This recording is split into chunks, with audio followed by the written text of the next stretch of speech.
सबसे पहले देश की राजधानी दिल्ली से एक खबर सामने आई है। विवेक विहार इलाके में सुबह बड़ा अग्निकांड हो गया। डीएसपी शाहदरा के अनुसार इस हादसे में 9 लोगों की मौत हुई है। सुबह करीबन 3:48 पर पुलिस को आग लगने की सूचना मिली, जिसके बाद पुलिस फायर ब्रिगेड की टीम मौके पर पहुंची। आग बिल्डिंग की दूसरी, तीसरी और चौथी मंजिल के फ्लैट में लगी हुई थी और रेस्क्यू ऑपरेशन के दौरान 10 से 15 लोगों को बाहर निकाला गया, जिनमें से 2 लोग जख्मी बताए जा रहे हैं। उन्हें जीटीबी अस्पताल में भर्ती किया गया है। आशंका है कि एसी में ब्लास्ट की वजह से बिल्डिंग में आग लगी थी। तस्वीरें आपको दिखा रहे हैं। दिल्ली से यह तस्वीर सामने आई है, जहां एसी फटने से आग लग गई और घर में मौत की नींद सभी लोग सो गए, क्योंकि 9 लोगों की जान जा चुकी है इस हादसे में।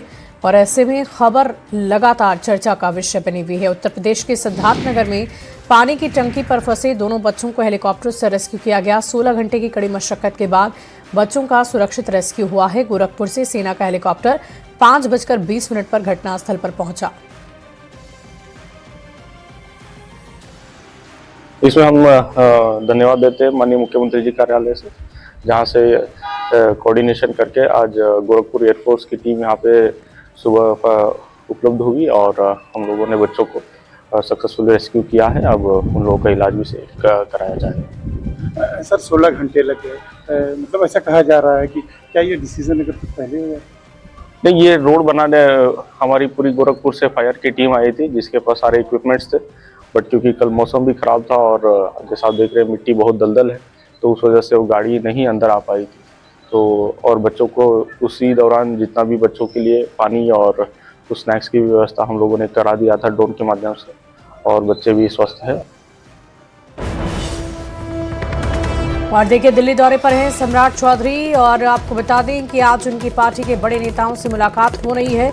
सुबह से एनडीए के 3 बड़े और दिग्गज नेताओं से मिल चुके हैं सम्राट चौधरी। सबसे पहले रक्षा मंत्री राजनाथ सिंह से मुलाकात हुई, फिर रेल मंत्री अश्विनी वैष्णव के यहां जाकर मुलाकात हुई और फिर केंद्रीय मंत्री जीतन राम मांझी के आवास पर पहुंचे। केंद्रीय गृह राज्य मंत्री नित्यानंद राय से उनकी मुलाकात हुई है। शाम 6 बजे केंद्रीय वित्त मंत्री निर्मला सीतारामन और 6:30 बजे स्वास्थ्य मंत्री जेपी नड्डा से उनकी मुलाकात होनी है। आपको बता दें कि 4 मई के बाद इसी हफ्ते बिहार में कैबिनेट का विस्तार संभावित है और ऐसे में मुख्यमंत्री सम्राट चौधरी का ये दिल्ली दौरा उससे जुड़ा हुआ माना जा रहा है।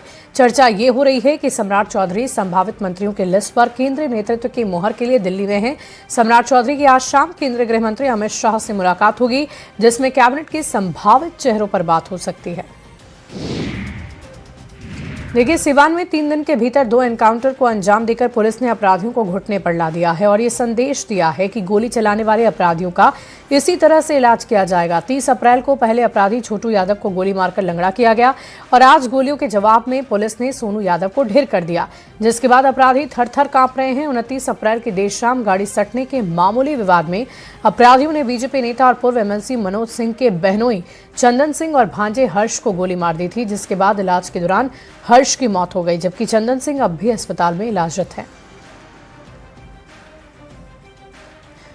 देखिए, सिवान में हुए सोनू यादव के एनकाउंटर पर राजनीतिक बयानबाजी तेज हो गई है। जेडीयू प्रवक्ता नीरज कुमार ने कहा कि कानून राज को चुनौती देने वाले को बख्शा नहीं जाएगा।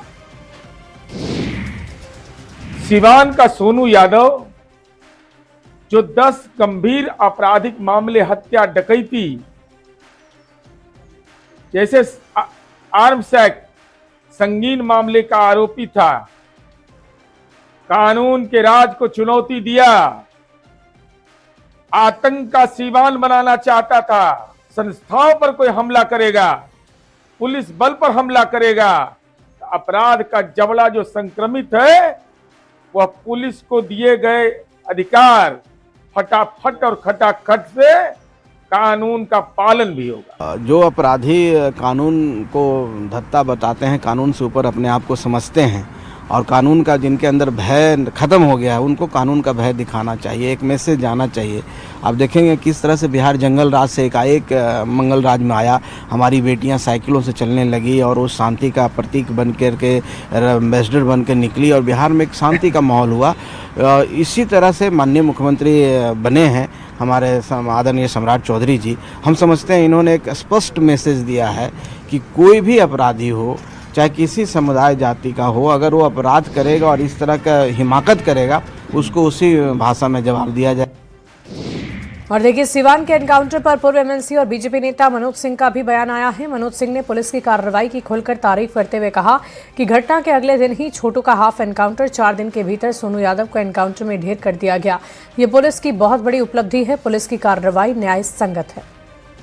देखिए, कार्रवाई जो हुई है न्याय संगत है और हमारे मुख्यमंत्री सम्राट चौधरी जी को और डीजीपी को, हमारे जिला के कप्तान एसपी सिवान और जिला प्रशासन डीआईजी साहब को मैं धन्यवाद देना चाहता हूं कि त्वरित कार्रवाई करते हुए अपराधी को उन्होंने काउंटर करने का काम किया जो निर्दोष लोगों की हत्या की थी। पटना से बड़ी खबर आ रही है। नाबालिग लड़की का शव बरामद हुआ है। हत्या कर शव फेंके जाने की आशंका जताई जा रही है। अब तक लड़की की पहचान नहीं हो पाई है। मृतका की उम्र करीबन 16 से 17 वर्ष के बीच बताई जा रही है। शास्त्री नगर थाना क्षेत्र में ललित भवन के पीछे एक नाबालिग लड़की का शव मिलने से इलाके में हड़कंप मच गया। हालांकि उसकी पहचान अब तक नहीं हो पाई। प्राथमिक जांच में आशंका ये जताई जा रही है कि लड़की की हत्या कर शव को यहां फेंका गया है।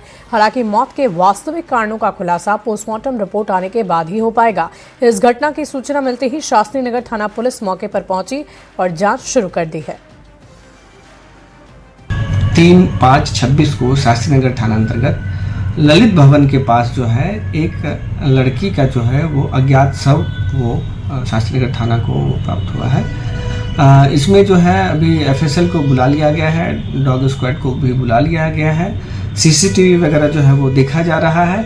शव की पहचान अभी हुई नहीं है, तो शव की पहचान करने का भी प्रयास किया जा रहा है और जो भी विधि सम्मत अगर तक कार्रवाई है वो किया जा रहा है। कहाँ पे ये सब बरामद हुआ है सर? ये ललित भवन के एक जस्ट बगल में जो है वो एक गली अंदर जाती है, तो वहीं पे प्रथम दृष्टिया ये ऐसा प्रतीत होता है कि वो शायद जो है कि किसी अन्य थाना क्षेत्र से जो है क्या कहते हैं, चूँकि जो लड़की है, लड़की के बॉडी पे जो है वो इंजरी भी है कुछ, तो ऐसा लगता है कि वो हत्या कर या जो भी करके वो जो है वहाँ पे छिपाने के दृष्टिकोण से वहाँ पे डंप कर दिया गया।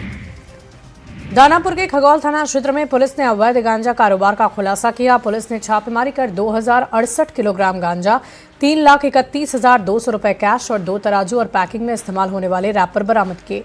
एक तस्कर को गिरफ्तार किया गया है। जानकारी के अनुसार पुलिस को घर से अवैध रूप से गांजे की खरीद बिक्री की सूचना मिली हुई थी, जिसके बाद विशेष टीम बनाकर ये कार्रवाई हुई है। त्वरित कार्रवाई करते हुए ग्राम छोटकी खगौल चिकटोली स्थित उक्त व्यक्ति के घर पर छापामारी की कार्रवाई की गई। छापामारी के क्रम में उक्त स्थान से एक व्यक्ति इमरान उर्फ मुन्ना पुलिस को देखकर भागने लगा, जिसे पुलिस बल के सहयोग से पकड़ा गया।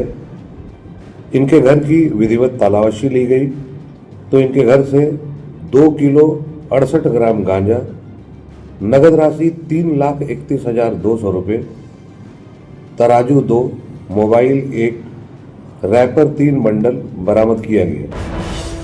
छपरा से बड़ी खबर आ रही है। असिस्टेंट पब्लिक प्रोसिक्यूटर का शव मिला है। सिविल कोर्ट के प्रोसिक्यूटर का शव बरामद किया गया।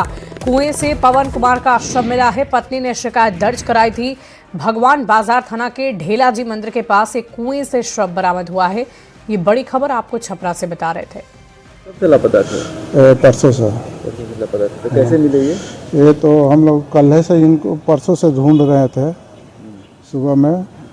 ये अभी सुबह में हम लोग घूमते हुए गए हैं तो वो लड़का बोला है कि देखिए ना, यहाँ पर कुआं पर रोज़ हम लोग देख रहे थे 2 दिन से, तो कुआं में नहीं थे। तो आज आदमी को शक हुआ है कि फिर कुआं में देखा जाए, तो कुआं में देखे हैं लोग तो ऊपर पाए हुए।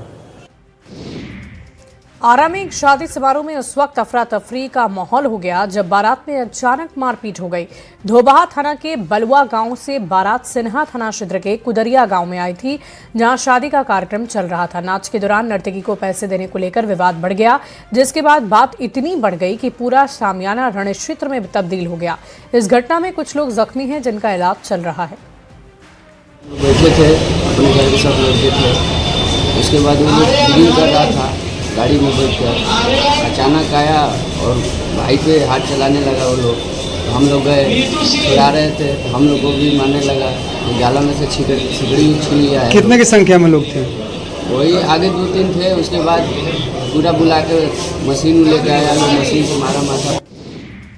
और देखिए, भीषण गर्मी से परेशान लोगों को मौसम में अचानक हुए बदलाव से राहत जरूर मिली है। सुबह से आसमान में बादल छाए हैं, तेज हवाएं चल रही है, जिससे मौसम सुहाना हो गया है। मौसम विभाग ने तेज हवा और बारिश को लेकर अलर्ट भी जारी किया है। तापमान में गिरावट भी दर्ज की गई। मौसम में हुए अचानक बदलाव के कारण देखिए मौसम सुहाना हो गया है और आसमान में काले बादल छाए हुए हैं। हालांकि मौसम विभाग ने आंधी एवं बारिश को लेकर के अलर्ट जारी किया है। वहीं भीषण गर्मी झेल रहे लोगों को इस मौसम में बदलाव के कारण थोड़ी राहत महसूस हो रही है। देखिए किस तरह से आसमान में बादल छाए हुए हैं और जो हवाएं हैं वो तेज हवाएं चल रही है। बताइए भैया, कैसा मौसम है? अभी तो मौसम ठंडा लग रहा है, पानी पानी का मौसम किया हुआ है। गर्मी से मतलब राहत है? गर्मी से बहुत राहत है, बहुत गर्मी से राहत है। अभी आने वाला लग रहा है कि आनी बुनी आएगा। मतलब भीषण गर्मी से मतलब लोग कुछ, हाँ, भीषण गर्मी से कुछ राहत, बहुत राहत है। अच्छा, और मौसम अभी अचानक मौसम बदल गया है। तो देखिए मौसम में बदलाव के कारण जो है लोगों को राहत महसूस हो रही है और सीधे तौर पर हम कह सकते हैं कि मौसम विभाग ने भी इसको लेकर के लगातार अलर्ट जारी किया है। वहीं भोजपुर जिले में मौसम में बदलाव के कारण तापमान में भी लगातार जो है गिरावट दर्ज की जा रही है, जिसके कारण लोगों ने राहत की सांस ली है। वहीं भीषण गर्मी से जूझ रहे लोगों के लिए ये अचानक सुहाना हुआ मौसम काफी राहत लेकर के आया है। चंदन कुमार, न्यूज़ 18 भोजपुर। पूर्णिया के अमौर प्रखंड में सड़क निर्माण में लापरवाही से ग्रामीणों को भारी परेशानी का सामना करना पड़ा। तिरईपाड़ा से रहुआ गांव जाने वाली सड़क को करीबन 20 दिन पहले बिना डायवर्जन बनाए काट दिया गया, लेकिन अब तक ना तो पुलिया का काम हुआ है और ना ही वैकल्पिक रास्ता बनाया गया, जिससे लोगों की परेशानी काफी ज्यादा बढ़ गई है। अमौर विधायक अख्तरुल इमान ने मौके पर पहुंचकर संवेदक पर कार्रवाई के निर्देश दिए। क्या समस्या है? समस्या ये है कि जो जरूरी पुल था वहाँ पर नहीं बन करके जहाँ जरूरी नहीं था वहाँ आके खोद दिया। रात में चुपचाप। रोड सही था? रोड सही था, ये कलवर आगे उसका मौजूद है, उस पर यहाँ खोद दिया। ठेकेदार अपना मनमानी कर करके रात में पीछे खुदाई। क्या मांग करते हैं? मांग करते हैं उस खुदाई जो किया उसको बंद कर दे, आगे जो पुल है उसको बनाया जाए। ये यहाँ पर जो कुछ भी कराया नियम विरुद्ध कराया गया है। आज एससी साहब आए हैं, एग्जीक्यूटिव आए हैं, मैं खुद आया हूँ। आज से 2 दिन पहले यहाँ मैं आया था। मैंने ये भी कह दिया था कि एग्जीक्यूटिव साहब का और एससी साहब का ज्वाइंट विजिट हमारी होगी, उसके बावजूद भी डायवर्सन नहीं बना। अभी यही कह रहे हैं कि भाई डायवर्सन का उसमें डीपीआर में शामिल नहीं है। तो मैं ये कह रहा हूँ कि डीपीआर में नहीं है तो बरसात के दिनों में काटने का कैसे इन लोगों ने वो कर दिया और रात को आकर के इन लोगों ने काट दिया है। और आज कम से कम 10-15 दिन से लोगों को आवाजाही में दिक्कत हो गई। उस गाँव में कोई एम्बुलेंस नहीं जा सकता है। ये विभागीय लापरवाही है और ठेकेदारी की रंगदारी है। मैं अगर ठेकेदारी की रंगदारी में अगर विभाग मुलविस नहीं है तो मैं विभाग के लोगों को कहा हूं कि उसके खिलाफ आप चिट्ठी लिखिए, उस पर कार्रवाई कीजिए। बेगूसराय सदर अस्पताल में मरीज की मौत हो गई है। परिजनों ने इलाज में लापरवाही के आरोप लगाकर जबरदस्त हंगामा किया। इस मामले में अस्पताल प्रशासन लापरवाही जैसे बात से इनकार करते हुए मरीज के गंभीर होने का दावा कर रहा है। मृतक लाखों थाना क्षेत्र के लालू नगर का रहने वाला विक्की चौधरी था, जो तार के पेड़ से नीचे गिरकर गंभीर रूप से जख्मी हुआ। गांव में था, दांत से गिर गया तो धर पर में कहाँ ले जाएंगे तो सदर अस्पताल लेके आए। सदर अस्पताल ले आने के बाद जो है इसको वहाँ पे एडमिट के लिए बहुत देर इंतजार करना पड़ा। उसके बाद आईसीयू में भी नहीं एडमिट किया। उसके बाद इमरजेंसी वार्ड में ले जाया गया। इमरजेंसी वार्ड में बोला कि पहले एक्सरे करवा के लाओ। एक्सरे करवाने में बहुत लंबा लाइन है। पेशेंट सर इमरजेंसी वाला था तो व्यवस्था इमरजेंसी जैसा होना चाहिए। अस्पताल लेकर उसको आए थे, ठीक ना। उसके बाद उसको पेशेंट को इमरजेंसी वार्ड में भर्ती कराया गया। 2-3 को सुइया पड़ा है, ठीक ना। उसके बाद बोला कि जाके एक्सरा कराओ। एक्सरा में 1.5 घंटा तक लाइन लगे हुए हैं। इमरजेंसी का गाड़ी भी सब बोला कि नंबर से चलेगा पूरा, तभी तक होगा। ये मरने वाला था, पूरा एकदम हालत पूरा कर रहा है। इमरजेंसी में कुछ लोग विक्की चौधरी करके, पिता का नाम दिलीप चौधरी, अजोधाबाड़ी बेगूसराय, एक पेशेंट को लाया गया। वो लोग के द्वारा बताया जा रहा था कि तार पर से ये गिरा है ये आदमी। उसमें डॉक्टर सोना इमरजेंसी ड्यूटी में थे, तो उन्होंने जो भी उसका तत्काल इलाज किया, दर्द के लिए इंजेक्शन, डाइक्लोफेनाक, एंटीबायोटिक सब दे के, और पेशेंट को एक्सरे के लिए भेजा गया। जब पेशेंट एक्सरे करा के आया तो उसका राइट फीमर टूटा हुआ है। राज्यपाल लेफ्टिनेंट जनरल अता हसनैन पटना सिटी के दौरे पर पहुंचे, जहां उन्होंने दीदारगंज के गुरु का बाग प्रकाश पुंज में गुरु तेग बहादुर जी महाराज के 350वें शहीदी पर्व को समर्पित संगोष्ठी का उद्घाटन किया। इस कार्यक्रम में संस्कृति मंत्रालय और तख्त श्री हरमंदिर प्रबंधक कमेटी की तरफ से किया गया, जिसमें गुरु तेग बहादुर जी महाराज जीवन और शिक्षाएं विषय पर विद्वानों ने अपने विचार रखे। बड़ी खबर सरायकेला से आ रही है, जहां राजनगर थाना क्षेत्र स्थित सामुदायिक स्वास्थ्य केंद्र में बड़ी लापरवाही देखने को मिली। अस्पताल की बिजली कटने पर मोबाइल की रोशनी में डिलीवरी कराई गई, जिसमें गर्भवती महिला और नवजात की मौत हो गई है। मृत महिला की पहचान विनीता बांद्रा के रूप में हुई है। परिजनों का आरोप है कि प्रसव के दौरान अस्पताल में न तो पर्याप्त मेडिकल की सुविधाएं थी और न ही समय पर गंभीर स्थिति को संभालने की तैयारी। हालात बिगड़ने के बावजूद महिला को बेहतर इलाज के लिए रेफर नहीं किया गया, जिससे दोनों की जान चली गई। परिजनों का गुस्सा फूटा है। अस्पताल परिसर में हंगामा हुआ। विपक्ष ने इस घटना को लेकर सरकार पर गंभीर सवाल खड़े किए और स्वास्थ्य व्यवस्था की बदहाली पर नाराजगी जताई।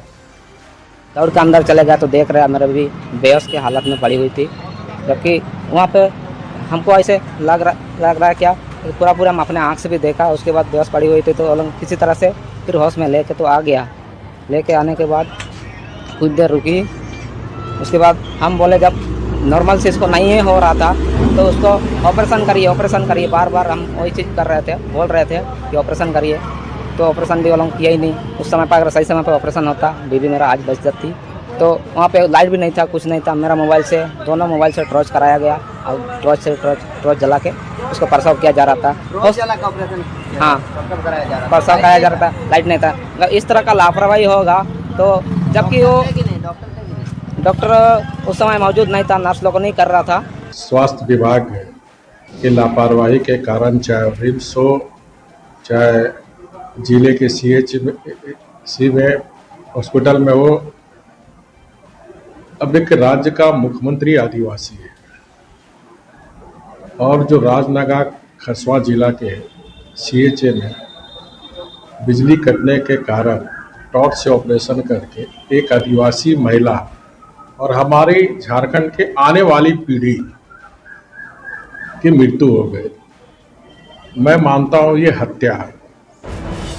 रांची से बड़ी खबर आ रही है, जहां तमाड़ थाना क्षेत्र के रुगड़ी मोड़ के पास पुलिस ने कार्रवाई करते हुए जंगल से 21 बोरा डोडा बरामद किया। इन बोरों में करीबन 7 क्विंटल डोडा पाया गया। डीएसपी ने बताया कि सूचना के आधार पर टीम बनाकर छापेमारी की गई। हालांकि तस्कर घने जंगल का फायदा उठाकर फरार हो गए। पुलिस अब अपराधियों की पहचान में जुटी है। बता दें कि जानकारी के अनुसार अफीम के बाद अब डोडा की तस्करी को लेकर बंगाल समेत अन्य राज्यों के गिरोह इलाके में सक्रिय नजर आ रहे हैं। तमाड़ थाना अंतर्गत जो रुगड़ी ग्राम के जंगली क्षेत्रों में अफीम तस्कर के द्वारा जो है अफीम की जो डोडा होती है, डोडा का जो है इकट्ठा किया जा रहा है। उसका सत्यापन हेतु हम लोग जो है इस क्षेत्र में आए हैं और सत्यापन के पश्चात जो है हम लोग को लगभग 21 बोरा डोडा बरामद हुआ है, जिसमें बाजार मूल्य लगभग 10 लाख के आसपास। और बात अब झारखंड के ट्रेजरार घोटाले की करेंगे। राज्य में ट्रेजरी से अवैध निकासी घोटाले की जांच का दायरा लगातार बढ़ रहा है। महालेखाकार ने 12 और ट्रेजरी में गड़बड़ी की जानकारी विभाग को दी है, सरकार ने दी है और इसके बाद वित्त विभाग ने जांच की मंजूरी के लिए मुख्यमंत्री को प्रस्ताव भेजा है। मंजूरी मिलते ही इन सभी ट्रेजरी की जांच शुरू हो जाएगी। बोकारो और हजारीबाग में पहले से जांच जारी है। करीबन 10,000 करोड़ के इस घोटाले को लेकर सियासत तेज हो गई है। पक्ष विपक्ष अब आमने सामने नजर आ रहा है। राज्य में ट्रेजरी घोटाले की जांच का दायरा लगातार बढ़ता जा रहा है। अब महालेखाकार की ओर से राज्य सरकार को 12 अन्य ट्रेजरी से अवैध निकासी की जानकारी दी गई है, जिसके बाद वित्त विभाग ने राज्य सरकार को सीधे यानी मुख्यमंत्री को 12 अन्य ट्रेजरी की जांच को लेकर प्रस्ताव भेजा है। यानी मुख्यमंत्री की मंजूरी मिलने के बाद आपको 12 अन्य ट्रेजरी की जांच भी शुरू हो जाएगी। बोकारो और हजारीबाग का मामला तो पहले से ही चल रहा है, उसकी जांच चल रही है। लेकिन ऐसे में समझना यह जरूरी है कि वास्तव में जिस ट्रेजरी घोटाले को आपको चारा घोटाले से 10 गुना ज़्यादा बड़ा बताया जा रहा है, यानी 10,000 करोड़ का घोटाला बताया जा रहा है, उसकी जांच आखिर चल रही है तो कैसे। सबसे पहले राज्य सरकार ने जो इसको लेकर जो कमेटी बनाई है, वो कमेटी लगातार इसमें गड़बड़ियां उजागर कर रही है, जिसको लेकर सत्ता पक्ष की ओर से बार बार ये कहा जा रहा है कि कमेटी की जाँच बेहतर है और जाँच का दायरा जैसे से बढ़ रहा है, गड़बड़ियाँ और सामने आ रही है। लेकिन विपक्ष की ओर से जो कहा जा रहा है, वो बार बार ये कहा जा रहा है कि देखिए सबसे पहले इसकी जांच जो है वित्त विभाग की एक कमेटी करती है। वित्त विभाग की वही कमेटी आपको बोकारो में जो घोटाला हुआ ट्रेजरी का, वो गड़बड़ी पकड़ती है, जिसके बाद अमिताभ कौशल के नेतृत्व में एक उच्च स्तरीय कमेटी बनाई जाती है और उसी कमेटी में वित्त विभाग की कमेटी का विलय कर दिया जाता है।